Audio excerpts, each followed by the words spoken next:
শীতকালে সবজির যেমন রকমারি তেমনি ফুলের বাহারও কম নয়। আর এই শীতের বিশেষ বিশেষ ফুলের মধ্যে গাঁদা ফুল একটি অন্যতম।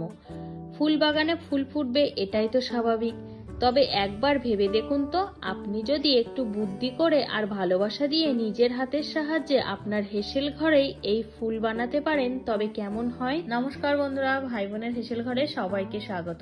আজ আমি সম্পূর্ণ নতুন একটা রেসিপি আপনাদের সাথে শেয়ার করব। গাজর দিয়ে গাঁদা ফুলের পিঠে বানাবো। পুরো ভিডিওটি দেখার জন্য অনুরোধ রইল। গাজরের এই স্পেশাল পিঠেটা বানানোর জন্য আমি এখানে 4টে মাঝারি সাইজের গাজরকে গোল গোল করে কেটে নিয়েছি।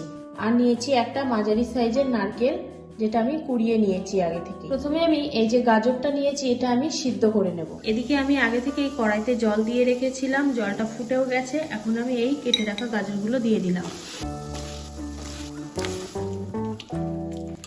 এটা আমি 5 মিনিট সিদ্ধ করে নেব। ততক্ষণে আমি নারকেলের পুরটা রেডি করে নেব। আর একটা কড়াই নিয়ে নিলাম। এবার আমি এর মধ্যে দিয়ে দিলাম 1 চামচ ঘি। ঘিটা বেশ গরম হয়ে গেছে। এখন আমি এর মধ্যে দিয়ে দিলাম কোরানো নারকেল।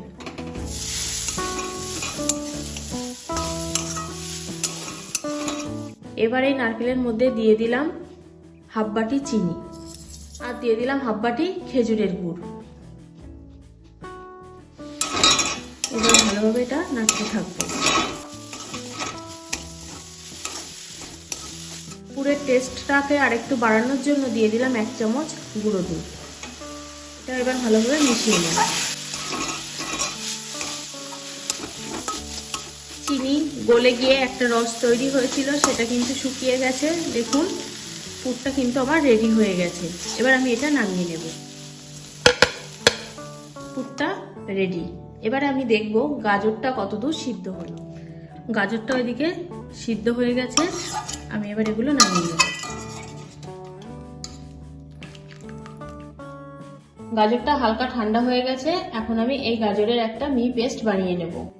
সিদ্ধ করা গাজরগুলো সব পেস্ট করা হয়ে গেছে। এবার গ্যাসে কড়াই বসিয়ে দিয়েছি। এবার আমি কড়াইয়ের মধ্যে দিয়ে দিলাম 1 কাপ দুধ। এখানে আমার 250 দুধ আছে। এখানে আমি গরুর দুধ ব্যবহার করেছি। দুধটা আমি আগে থেকেই জাল করে রেখেছি। এবার এই দুধের মধ্যে দিয়ে দিলাম পেস্ট করা গাজর।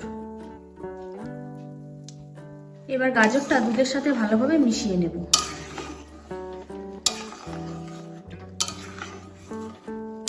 এবার গাজর ও দুধের মিশ্রণের মধ্যে দিয়ে দেব 1/4 চামচ লবণ। লবণটা মিশিয়ে নিলাম। এবার এর মধ্যে দিয়ে দিলাম 1 বাটি আতপ চালের গুঁড়ো, হাফ বাটি ময়দা। ভালোভাবে এটা মিশিয়ে নেব। চালের গুঁড়ো এবং ময়দাটা মেশানোর পরে দেখুন যে ডোটা তৈরি হয়েছে একটু নরম আছে, তাই আমি এর মধ্যে আবার একটু চালের গুঁড়ো দিয়ে দেব।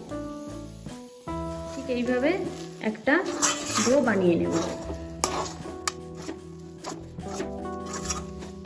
ডোটা আমার রেডি হয়ে গেছে।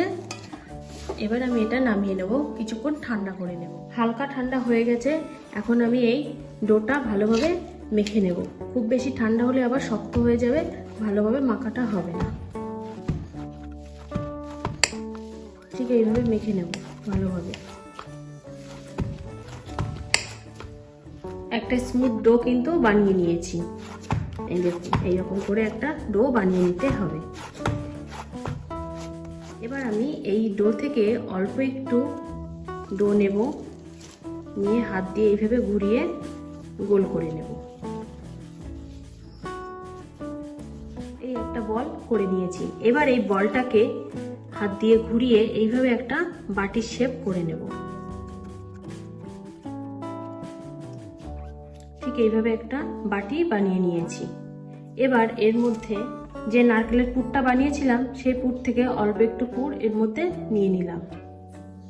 এবার চারিদিক থেকে মাথাটা এইভাবে মুড়িয়ে পুরটা ঢেকে নেব। একটু সমানভাবেই ঢাকতে হবে, যেন কোনো জায়গায় ভাঁজ না পড়ে যায়। হাত দিয়ে এইভাবে ঘুরিয়ে এবার গোল করে আবার একটা বল করে নেব।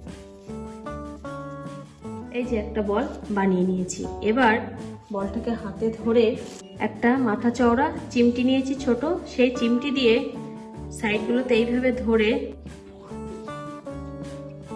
ডিজাইন করে দেব। ঠিক যেভাবে আমি করছি, একটু চেপে টেনে টেনে করে দিতে হবে। গোল করে এইভাবে ডিজাইন করে দেব। দেখুন এক লাইন ডিজাইন কিন্তু আমার করা হয়ে গেছে। ঠিক তার উপর থেকে আবার এইভাবে নিয়ে ঠিক ফুলের পাপড়ির মতো, দেখে নিশ্চয় বুঝতে পারছেন কি ফুল তৈরি হতে চলেছে। আর এক লাইন গোল করে নিয়েছি। এইভাবে আমি পুরো উপরটা সব ডিজাইন করে নেব। এই দেখুন কত সুন্দর ডিজাইন হয়ে গেছে, ঠিক দেখতে যেন গাঁদা ফুলের মতন দেখতে হয়ে গেছে। আমি খুব কাছ থেকেই দেখাচ্ছি। আপনারা চাইলে এখানে অন্য যে কোনো ডিজাইনই করতে পারেন। আমি এখানে গাঁদা ফুল করে নিয়েছি, যেহেতু এখন শীতের সিজনে চারিদিকে কিন্তু বেশ গাঁদা ফুল ফুটছে। এই যে একটা ফুল আমার বানানো হয়ে গেছে। এইভাবে আমি বাকিগুলো সব বানিয়ে নেব। আমি আর একটা ডিজাইন আবার একটু দেখাচ্ছি বোঝার সুবিধার্থে। ঠিক এইভাবে ডিজাইনটা করতে হবে, খুবই কম সময়ের মধ্যে, এবং যে কেউ এটা বানিয়ে ফেলতে পারে। এই দেখুন আর একটা পিঠে আমার বানানো হয়ে গেছে। এইভাবে আমি সবগুলো বানিয়ে নেব। সব বানানো হয়ে গেছে। এবার আমি এই পিঠেগুলো ভাপে বসাবো। তার জন্য একটা ছিদ্রযুক্ত থালা নিয়ে নিলাম। এবার একে একে পিঠেগুলো আমি এর উপরে সাজিয়ে নেব। এই যে সাজানো হয়ে গেছে। এবার আমি এটা ভাপে বসাবো। এদিকে গ্যাসে আমি একটা পাত্রে জল বসিয়ে দিয়েছিলাম। জলটা গরম হয়ে গেছে, ফুটতে শুরু করেছে। এখন আমি এই পিঠের থালাটা এর উপরে বসিয়ে দিই। এবার আমি ঢাকা দিয়ে দেব। 7 থেকে 8 মিনিট আমি ভাপিয়ে নিয়েছি। এবার আমি ঢাকাটা খুলে নেব। দেখুন কত সুন্দর ফুলে গেছে সব। এবার আমি এটা তুলে নেব। এই যে আমি প্লেটে সব নামিয়ে নিয়েছি। এবার আমি বাকি যে পিঠেগুলো আছে সেগুলো আবার ভাপিয়ে নেব।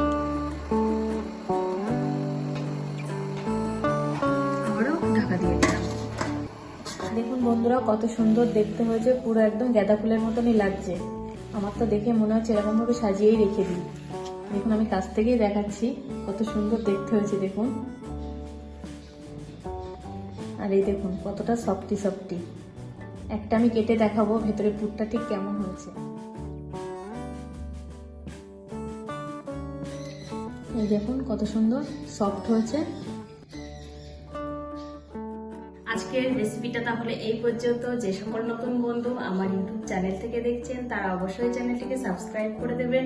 যে সকল বন্ধুরা ফেসবুক থেকে দেখছেন তারা অবশ্যই পেজটিকে ফলো করে দেবেন। আর কেমন লাগলো আজকের ভিডিওটি কমেন্ট করে জানাতে ভুলবেন না কিন্তু। যদি ভালো লাগে অনেক অনেক লাইক ও শেয়ার করে দেবেন। পুরো ভিডিওটি দেখার জন্য অসংখ্য ধন্যবাদ। দেখা হচ্ছে পরের কোনো নতুন রেসিপিতে।